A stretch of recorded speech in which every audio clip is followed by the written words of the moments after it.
Classes में आप सभी का स्वागत है। मैं आज आपको पढ़ाने वाला हूँ बायोलॉजी क्लास 12 चैप्टर जीवों में जन्म। फर्स्ट चैप्टर है।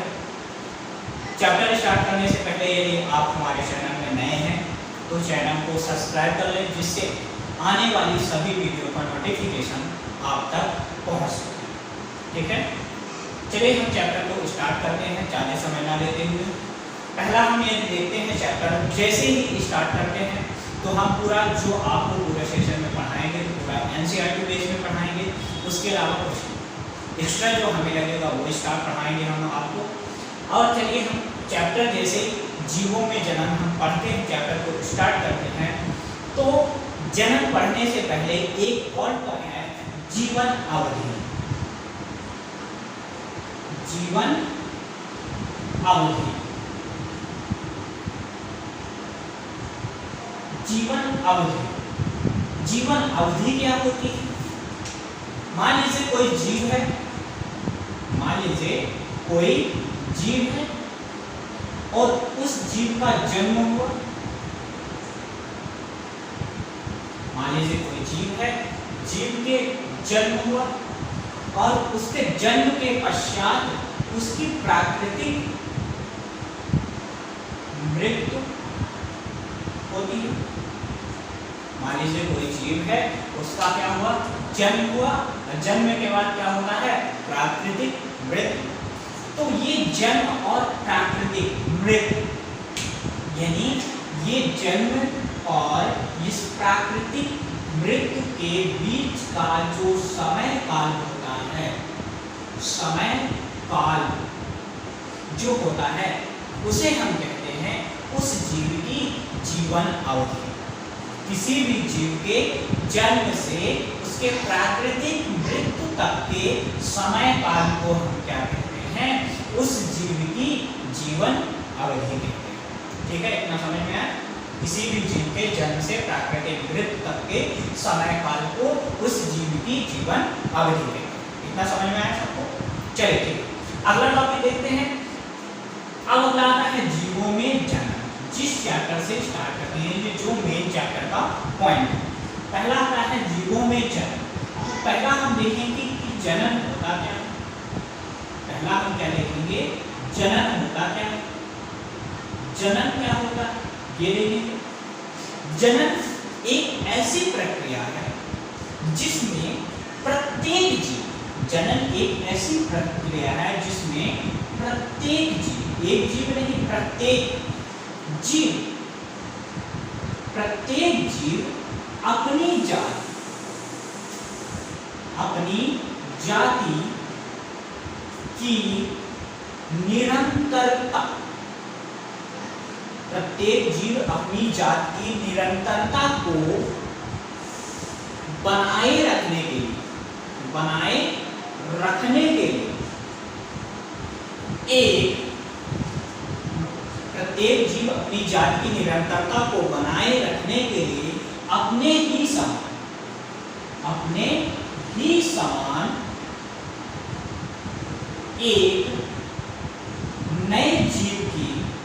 एक नए जीव की उत्पत्ति करता है।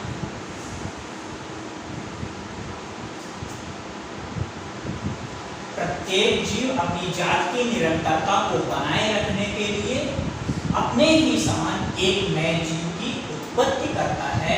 तो जीवों में होने वाली यह प्रक्रिया,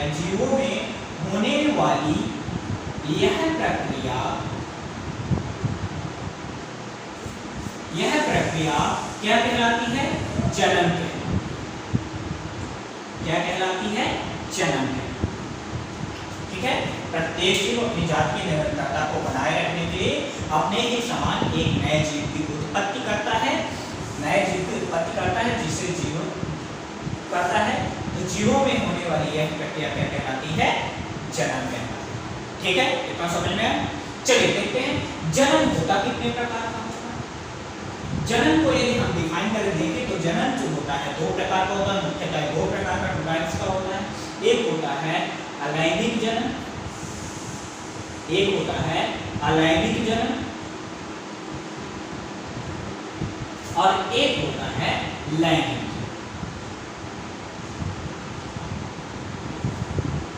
अलैंगिक जन्म को बोलते हैं एसेक्सुअल रिप्रोडक्शन इंग्लिश में, और लैंगिक जन्म को क्या बोलते हैं? Sexual reproduction. ठीक है, इतना समझ में आया? लैंगिक जन्म, जैसे ही हम जनन को दो भागों में डिवाइड करते हैं, लैंगिक जनन और अलैंगिक जनन में, तो पूरा चैप्टर दो भाग में डिवाइड हो जाता है। पहले हम पढ़ेंगे पूरा लैंगिक जनन के बारे में, सॉरी अलैंगिक जनन के बारे में, फिर पढ़ेंगे लैंगिक जनन के बारे में। ठीक है, तो यहाँ पे हम पहला देख रहे हैं लैंगिक जनन। पहला देख रहे हैं क्या? लैंगिक जनन। कि लैंगिक जनन होता क्या है? पहला हम क्या देख रहे हैं? लैंगिक जनन। पहला हम देख रहे हैं लैंगिक जनन। तो ये क्या होता है? लैंगिक जनन क्या होता है? जनन की एक ऐसी प्रक्रिया है, जनन की एक ऐसी प्रक्रिया है जिसमें, जनन की एक ऐसी प्रक्रिया है जिसमें एक जनक, जनन की एक ऐसी प्रक्रिया है जिसमें एक जनक बिना युग्मक निर्माण के, जनन की एक ऐसी प्रक्रिया है जिसमें एक जनन बिना युग्मक निर्माण के संतति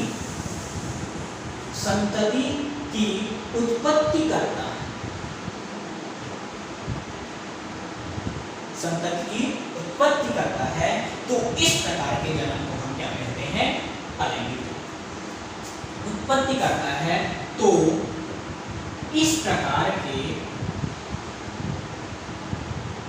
जनन को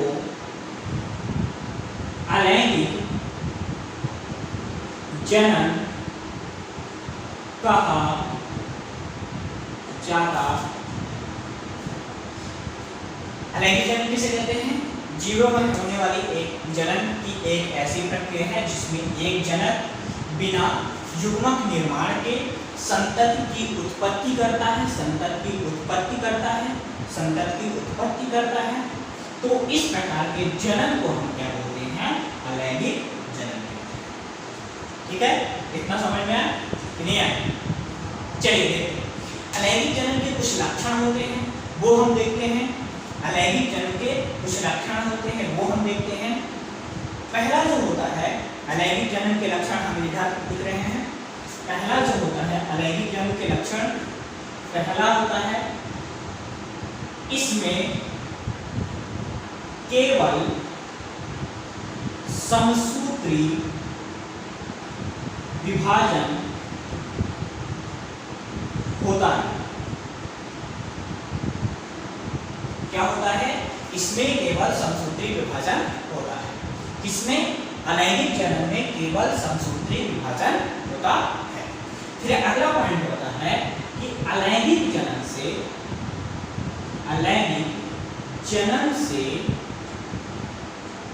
उत्पन्न होने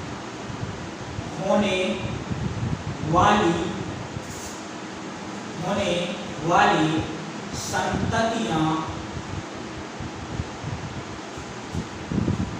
संततियां पूर्ण रूप से एक दूसरे से समान होती है, एक दूसरे से समान होती है, तथा जनक से भी पूर्ण रूप से समान होती है। इतना समझ में आ रहा है कि नहीं आ रहा? इसमें केवल क्या होता है? समसूत्री विभाजन होता है। पहला क्या होता है? लैंगिक जनन से उत्पन्न होने वाली जो संततियां होती हैं एक दूसरे से क्या होती है? पूर्ण रूप से समान होती हैं, तथा अपने जनक से भी क्या होती हैं? 100% क्या होती है? समान होती है। फिर इसके बाद एक और पॉइंट है, अगला पॉइंट है, जिसमें अलैंगिक जनन से उत्पन्न होने वाली संततियां भौतिक यानी आकार की एवं आनुवंशिक रूप से समान होती हैं, जिन्हें हम कहते हैं क्लोन। जिसे हम क्या कहते हैं? क्लोन कहते हैं। ठीक है, यानी अलैंगिक जन्म से उत्पन्न होने वाली संततियां अलैंगिक जन्म से उत्पन्न होने वाली संततियां आकारिकीय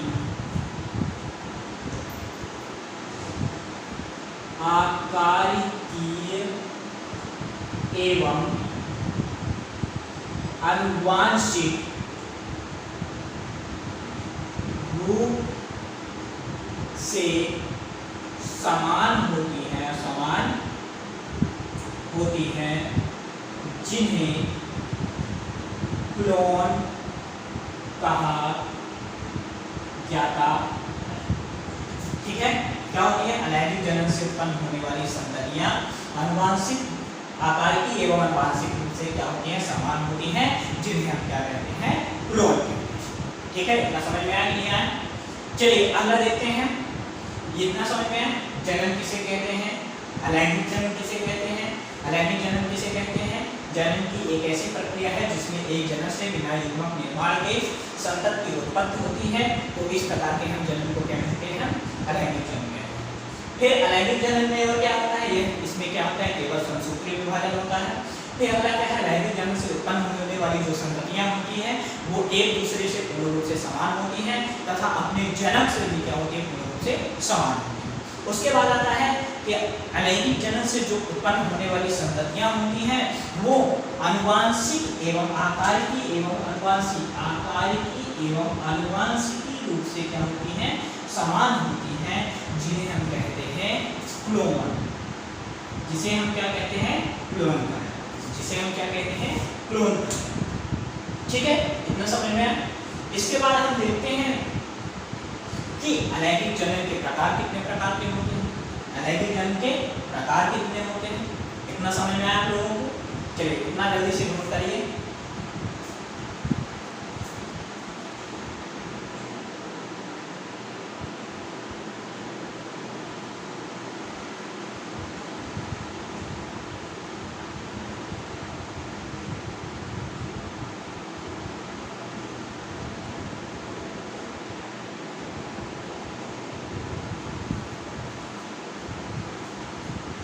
चलिए देखिए,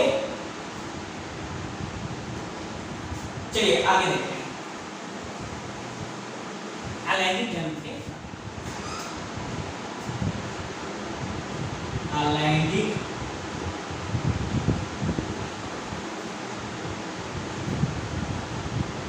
जन्म के प्रकार। ठीक है, क्या? अलैंगिक जन्म के प्रकार। ठीक, अलैंगिक जन्म के प्रकार मुख्यतः कौन कौन से होते हैं? पहला है द्विविभाजन। पहला क्या है? द्विविभाजन। दूसरा क्या है? बहुविभाजन। पहला क्या है? द्विविभाजन। दूसरा क्या है? बहुविभाजन। तीसरा क्या है? मुकुलन। मुकुलन को इंग्लिश में बोलते हैं बडिंग। इंग्लिश में मुकुलन को बोलते हैं बडिंग। फिर इसके बाद आता है विखंडन, फ्रेगमेंटेशन। इसके बाद आता है पुनरुद्भवन, रीजनरेशन। पुनरुद्भवन, रीजनरेशन। फिर अगला आता है बीजाणुजनन। बीजाणुजनन, स्पोरुलेशन। बीजाणुजनन, स्पोरुलेशन। फिर अगला आता है गैमा। गैमा। फिर अगला आता है प्लाज्मोटोमी। प्लाज्मोटोमी। फिर अगला आता है प्लाज्मोटोमी के बाद आता है कायिक जनन, जो अपने आप में एक अलग ही प्रक्रिया दर्शाता है। कायिक जनन। ठीक है, अब हम इन सभी को एक एक करके पढ़ेंगे। पहला क्या है? द्विविभाजन। दूसरा क्या है? बहुविभाजन। तीसरा क्या है? मुकुलन। चौथा क्या है? विखंडन, पुनरुद्भवन, विजात जनन, गैमा, प्लाज्मोटोमी और कायचन। ठीक है, यदि हम पहला लेते हैं, देखते हैं द्विविभाजन। पहला हम देखते हैं द्विविभाजन। पहला क्या देखते हैं? द्विविभाजन। पहला हम क्या देख रहे हैं? द्विविभाजन। ठीक है, पहला है द्विविभाजन। इसकी वर्ड से ही समझ में आ रहा है कि इसमें जो जीव का शरीर होगा वो क्या होगा? दो भागों में क्या होगा? दो भागों में क्या होगा? विभाजित हो जाएगा। दो भागों में क्या हो जाएगा? विभाजित हो जाएगा। द्विविभाजन मतलब दो भाग। ठीक है, तो चलिए हम देखते हैं कि ये द्विविभाजन होता क्या है। ये क्या होता है? अलैंगिक जनन। इसकी अलैंगिक जनन की एक क्या होती है? सरल विधि। ये क्या होती है? अलैंगिक जनन की एक क्या होती है? सरल विधि।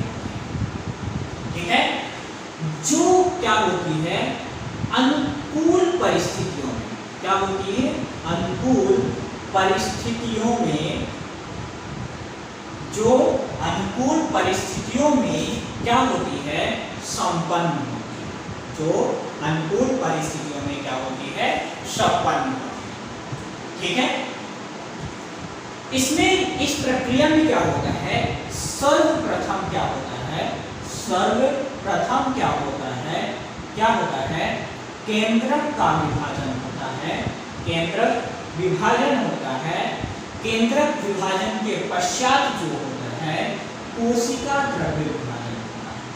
कोशिका द्रव्य विभाजन होता है। और जब कोशिका द्रव्य विभाजन खत्म हो जाता है, पूर्ण हो जाता है, तब होता है दो संतति कोशिका का निर्माण होता है। दो संतति कोशिका का निर्माण। ये प्रोसेस बहुत इसी तरीके से समझ में आ जानी चाहिए आपको। कैसे समझ में आना चाहिए? द्विविभाजन क्या है? द्विविभाजन एक क्या है? अलैंगिक जनन की क्या होती है? एक सरल विधि होती है जो कहाँ कैसे संपन्न होती है? अनुकूल परिस्थितियों में, यानी विशेष परिस्थितियों में संपन्न होती है ना? इसमें क्या होता है? सर्वप्रथम क्या होता है? केंद्रक का विभाजन होता है। और जब केंद्रक विभाजन हो जाता है उसके पश्चात क्या होता है? कोशिका द्रव्य विभाजन होता है। कोशिका द्रव्य विभाजन के पश्चात क्या होता है? दो संतत कोशिकाओं का निर्माण होता है। ठीक है, इतना समझ में आया आपको? चलिए एग्जाम्पल के लिए, यदि हम उदाहरण के लिए यदि हम देखें तो क्या देखेंगे? अमीबा। क्या देखेंगे? अमीबा। अमीबा होता है पैरामीशियम होता है। अगला होता है यूग्लिना होता है। अमीबा, पैरामीशियम और यूग्लिना। चलिए हम थोड़ा आपको देखते हैं, डायग्रामेटिक आपको समझा देते हैं कि इसमें किस प्रकार से हो रहा है। ये देखिए, जो द्विविभाजन होता है तो मान लीजिए ये एक अमीबा है। मान लीजिए एक क्या है? अमीबा है। ये अमीबा की जो होती है सेल मेम्ब्रेन होती है, ये केंद्रक होता है। और इसमें क्या होता है? एक कोशिका द्रव्य यानी साइटोप्लाज्म भरा। ठीक है, इतना समझ में आया आपको? ये क्या होता है? केंद्रक होता है। ये क्या होता है? केंद्रक होता है। ये क्या होता है? कोशिका झिल्ली होती है। और ये वाला क्या होता है? कोशिका द्रव्य होता है। कोशिका द्रव्य होता है। ठीक है, इसमें आप देख रहे हैं कि अभी जो कोशिका है एक नॉर्मल कंडीशन में है, इसमें अभी कोई परिवर्तन नहीं हुआ है ना। अब इसके बाद हम यदि इसका अगला चरण देखते हैं, अगला स्टेप यदि हम देखते हैं, जिसमें जो केंद्रक का जो इलॉन्गेशन होगा, यानी केंद्रक की जो साइज होगी वो क्या होगी, इंक्रीज होने लगेगी, यानी बढ़ने लगेगी। ये क्या हो रहा है, केंद्रक की साइज क्या हो रही है, बढ़ रही है। ठीक है, अब जब केंद्रक की साइज बढ़ रही है तो उसके साथ साथ ये अगली प्रोसेस हो गई, ये फर्स्ट स्टेप से फर्स्ट स्टेप हो गया। अगला स्टेप में देखते हैं क्या होता है। केंद्रक के विभाजन के साथ साथ कोशिका द्रव्य का विभाजन भी प्रारंभ हो जाता है, लेकिन कब होता है, जब कोशिका द्रव्य का विभाजन प्रारंभ तो हो जाता है, लेकिन जब तक केंद्रक का विभाजन नहीं होता है कोशिका द्रव्य का विभाजन बिल्कुल नहीं है ना। प्रारंभ होता है लेकिन जब तक केंद्रक विभाजन नहीं होता तब तक क्या नहीं होता है, कोशिका द्रव्य का विभाजन नहीं होता है। तो अगली स्टेप में यदि हम देखते हैं तो इसकी संरचना कुछ इस तरह से दिखाई हमें देखने लगती है, कुछ इस तरह से दिखाई देने लगती है, जिसमें केंद्रक का कुछ आकार इस प्रकार से होने लगता है। इसमें केंद्रक का आकार कुछ इस प्रकार से हमें दिखने लगता है। ठीक है, अगला स्टेप में क्या होगा, अगला स्टेप कुछ इस प्रकार से होता है। इसमें जो केंद्रक होता है वो पूर्ण तरीके से पूरी तरह से क्या हो जाता है, कोशिका द्रव्य की संरचना तो ऐसी रहेगी, लेकिन इसमें जो केंद्रक होता है वो पूर्ण रूप से दो भागों में डिवाइड हो चुका होता है। लेकिन कोशिका द्रव्य अभी भी देख रहे हैं कि कोशिका द्रव्य अभी विभाजन नहीं हुआ, कोशिका द्रव्य का विभाजन नहीं हुआ। इसके पश्चात देख लीजिए कोशिका दोनों केंद्रक क्या हो गए, विभाजित हो गए, यानी ये दोनों क्या बनेंगे, संतत केंद्रक बनेंगे। क्या बनेंगे, संतत केंद्रक बनेंगे। तो अगली स्टेप में क्या होता है, ये दो कोशिकाओं का निर्माण होता है। अगली स्टेप में क्या होता है, इन दो कोशिकाओं का निर्माण हो जाता है, जो ये क्या होती है, संतति कोशिका। ये क्या होती है, संतति कोशिका, जो एक दूसरे से 100% क्या होती है, समान होती है। एक दूसरे से क्या होती है, 100% दोनों क्या है, एक समान होती है। अगला पॉइंट क्या होता है, ये 100% अपने पेरेंट से भी क्या होती है, यानी अपने जनक से भी क्या होती है, समान होती है। इतना समझ में आया कि नहीं आया, चलिए ठीक है। पहला ये 100% समान होती है, फिर दूसरा क्या होती है, 100% अपने जनक से के लिए क्या होती है, समान। ये होता है, क्या होता है, दो विभाजन समझ में आया आपको। इसमें क्या होता है, ये क्या होता है, कोशिका झिल्ली होती है, ये क्या होता है, केंद्रक होता है, और ये क्या होता है, उसके अंदर कहीं कोशिका द्रव्य होता है, साइटोप्लाज्म होता है। जब अगले स्टेप में जैसे जैसे देख रहे हैं, केंद्रक क्या होता है, पहले केंद्रक का विभाजन होता है। जब केंद्रक पूर्ण रूप से क्या होता है, विभाजित होता है, तो केंद्रक विभाजन के पश्चात क्या होता है, दो संतत कोशिकाओं का निर्माण। इतना समझ में आया लोगों को, चलिए देखते हैं, आगे की ओर बढ़ते हैं। दो विभाजन बहुत अच्छे तरीके से आपको समझ में आ जाना चाहिए। क्यों, क्योंकि ये क्या होता है, दो विभाजन क्या होता है, एक अलैंगिक जनन होता है, यानी अलैंगिक जनन की एक ऐसी सरल विधि होती है जो कैसी होती है, अनुकूल परिस्थितियों में होती है, जिसमें क्या होता है, सर्वप्रथम केंद्रक का विभाजन होता है, और केंद्रक जब विभाजित हो जाता है उसके पश्चात क्या होता है, कोशिका द्रव्य का विभाजन होता है, और जब कोशिका द्रव्य विभाजित हो जाती है तो दो संतत कोशिका का निर्माण होता है, जो संतत कोशिकाओं का निर्माण होता है। इतना समझ में आया लोगों को, चलिए आगे देखते हैं। द्वितीय विभाजन के बाद आता है बहुविभाजन, बाइनरी फिशन। दो विभाजन को इंग्लिश में होते हैं बाइनरी फिशन। अगला आता है बहुविभाजन, लिख लीजिए जल्दी से, बास्ट।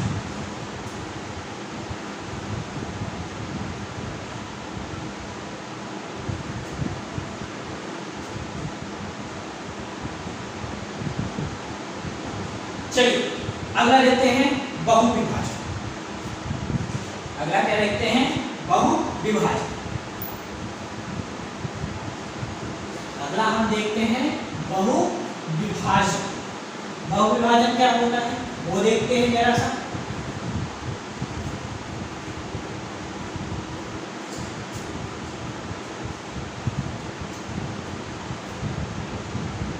बहुविभाजन। बहुविभाजन इसके वर्ड से ही हमें समझ में आ रहा है। इसमें क्या होगा? बहुत सारा विभाजन होगा। अब बहुत सारा विभाजन किसका होगा? केंद्रक को होगा। किसका होगा? केंद्रक को होगा। तो इस प्रकार के जो जनन होता है, इस प्रकार के जो जनन होता है, इसमें जो केंद्रक होता है, जो केंद्रक होता है विभाजित होता है। क्या होता है? जिस प्रकार के विभाजन में, इस प्रकार के विभाजन में क्या होता है? जो केंद्रक होता है विभाजित होता है। क्या करके? विभाजित होकर बहुत बड़ी संख्या में, बहुत बड़ी संख्या में संतति केंद्रक का निर्माण करता है। क्या करता है? बहुत बड़ी संख्या में क्या करता है? संतति केंद्रक का निर्माण करता है। बहुत बड़ी संख्या में क्या करता है? संतति केंद्रक का निर्माण करता है। ठीक है? अच्छा, तो इस प्रकार के विभाजन को हम क्या कहते हैं? बहुविभाजन। इस प्रकार के विभाजन को हम क्या कहते हैं? बहुविभाजन कहते हैं। यानी बहुविभाजन में क्या होता है? सब केंद्रक, जो केंद्रक होता है विभाजित होकर बहुत बड़ी संख्या में संतति केंद्रक का निर्माण करता है। इस प्रकार के विभाजन को हम क्या कहते हैं? बहुविभाजन कहते हैं। जो ये बहुविभाजन होता है, बहुविभाजन की प्रक्रिया जो होती है, ये होती है मानव यकृत कोशिका में। इस प्रकार की जो विभाजन होता है वो कहाँ क्षमता में होता है? मानव यकृत कोशिका में। और किसके द्वारा किया जाता है? मलेरिया परजीवी के द्वारा किया जाता है। परजीवी के द्वारा किया जाता है ना? जिसका नाम होता है स्पोरो, जिसका नाम होता है स्पोरोजोइट।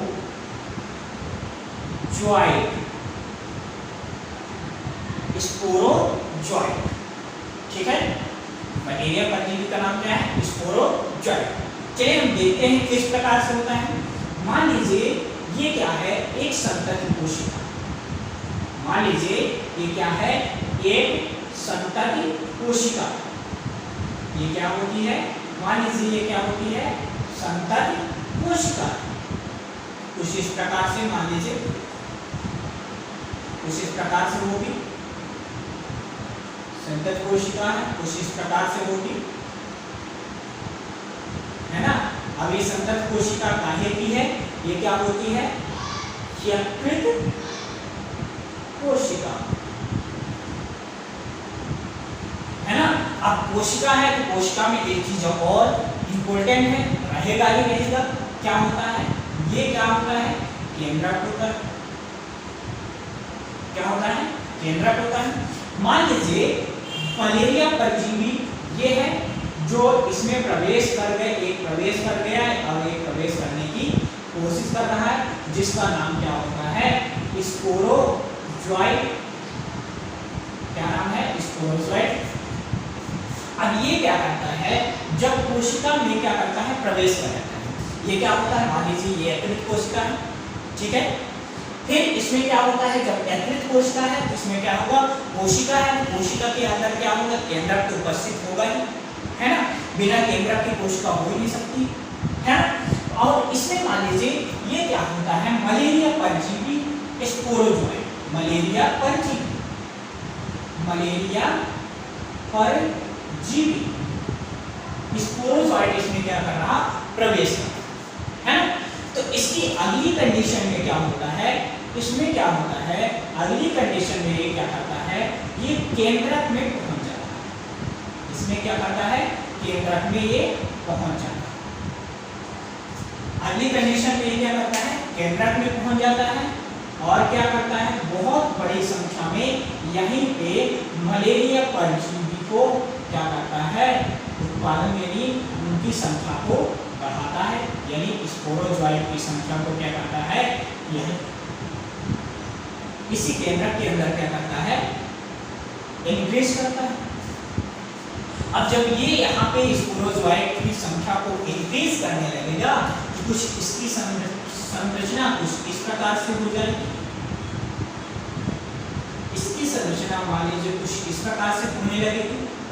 ये अपनी संख्या में क्या कर रहा है, इंक्रीज कर रहा है, स्पोरोजोइट की संख्या में इंक्रीज कर रहा है। कुछ इस प्रकार से इसकी संरचना हो जाती है। केंद्रक के अंदर क्या कर रहा है, यहाँ पे केंद्रक के अंदर क्या कर रहा है, मलेरिया परजीवी स्पोरोजोइट क्या कर रहा है, अपनी संख्या को क्या कर रहा है, इंक्रीज कर रहा है, बढ़ा रहा है ना। कितना समझ में आ रहा है कि नहीं आप लोग? कृपया इधर नहीं के दूसरी तरफ अपना ध्यान दें, इधर बोर्ड की तरफ ध्यान दें, है ना। ये क्या होता है, मलेरिया परजीवी, ये मलेरिया परजीवी,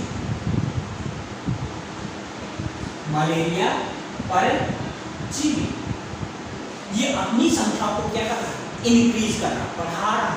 यहाँ पे आप देख रहे हैं एक सिंगल वायरस के रूप में, ये परजीवी के रूप में हमारे कोशिका में प्रवेश कर रहा है। प्रवेश करने के बाद पश्चात कुछ इस प्रकार से होता है ना। अब तक कोशिका में प्रवेश करने के पश्चात क्या करता है, जो कोशिका होती है कोशिका के केंद्रक तक पहुंचने की कोशिश करता है। जब कोशिका के केंद्रक में पहुंच जाता है तो वहां पे अपनी संख्या को यानी कोशिका के केंद्रक को अपने कंट्रोल में ले लेता है और वहां पे क्या करता है, मलेरिया परजीवी की प्रोडक्शन यानी उनकी संख्या को बढ़ाने लगता है ना। और एक समय पश्चात ये क्या होती है, इसकी संख्या बहुत सारी क्या हो जाती है, मलेरिया परजीवी की संख्या क्या होती है, यकृत कोशिकाओं में क्या होती है, इंक्रीज हो जाती है, बढ़ जाती है, भारी मात्रा में क्या हो जाती है, इनकी संख्या बढ़ जाती है ना। इस प्रकार से ये क्या होता है, बहुविभाजन होता है। इसे ही हम क्या कहते हैं, बहुविभाजन कहते हैं। ठीक, इसमें देख रहे हैं एक केंद्रक से क्या हो रहा है, बहुत सारे केंद्रक का निर्माण हो रहा है ना। इसी को तो कहते हैं बहुविभाजन, इसी को हम क्या कहते हैं, बहुविभाजन कहते हैं। ना समझ में आ रहा आप लोगों को? कृपया इधर देखें, दूसरी तरफ ध्यान न दें, ठीक है। इतना समझ में आ रहा है कि नहीं आ रहा आप लोगों को?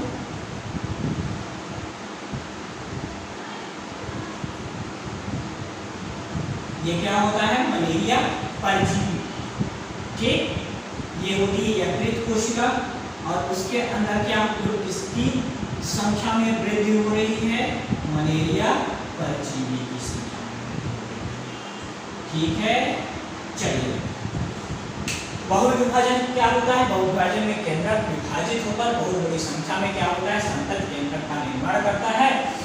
ठीक, तो इस प्रकार के विभाजन को हम क्या कहते हैं, बहुविभाजन। ठीक है, बहुविभाजन में क्या कहा होता है, यह मेनली होता है मानव की यकृत कोशिकाओं में होता है और किसके द्वारा किया जाता है, मलेरिया परजीवी के द्वारा किया जाता है। और कौन करता है, स्पोरोजोइट। कौन करता है, स्पोरोजोइट। ठीक है, इतना समझ में आया। यहाँ पे देख रहे हैं ये क्या होती है, यकृत कोशिका होती है। ये क्या होता है, यहाँ पे क्या होता है, मलेरिया परजीवी कोशिका में प्रवेश कर रहा है और ये क्या होता है, कोशिका का केंद्र होता है। अब क्या किया, यहाँ पे हम देख रहे हैं, यहाँ पे हम देख रहे हैं कि ये केंद्रक होता है, ये क्या होता है, परजीवी होता है। केंद्रक में प्रवेश कर दिया, केंद्रक में प्रवेश करने के पश्चात क्या करता है, उस कोशिका के केंद्रक को अपने कंट्रोल में ले लेता है, वो क्या, परजीवी, और वहां पे क्या करता है, अपनी संख्या को बढ़ाने लगता है। ठीक है, धीरे धीरे करता क्या करता है, ये बहुत बड़ी संख्या में क्या करता है, संतति केंद्र का निर्माण कर लेता है। बहुत बड़ी संख्या में क्या करता है, संतति केंद्र का निर्माण कर लेता है और ये क्या होती है, यकृत कोशिका। इतना समझ में आया, दो विभाजन, बहुविभाजन। ठीक है, चलिए आज के लिए इतना ही काफी। थैंक यू, धन्यवाद, आपका दिन शुभ। इसके बाद हम यानी अगला जो पढ़ेंगे, तो क्या पढ़ेंगे, मुकुलन पढ़ेंगे, जो अगले लेक्चर में मैं आपको डील करूंगा। ठीक है।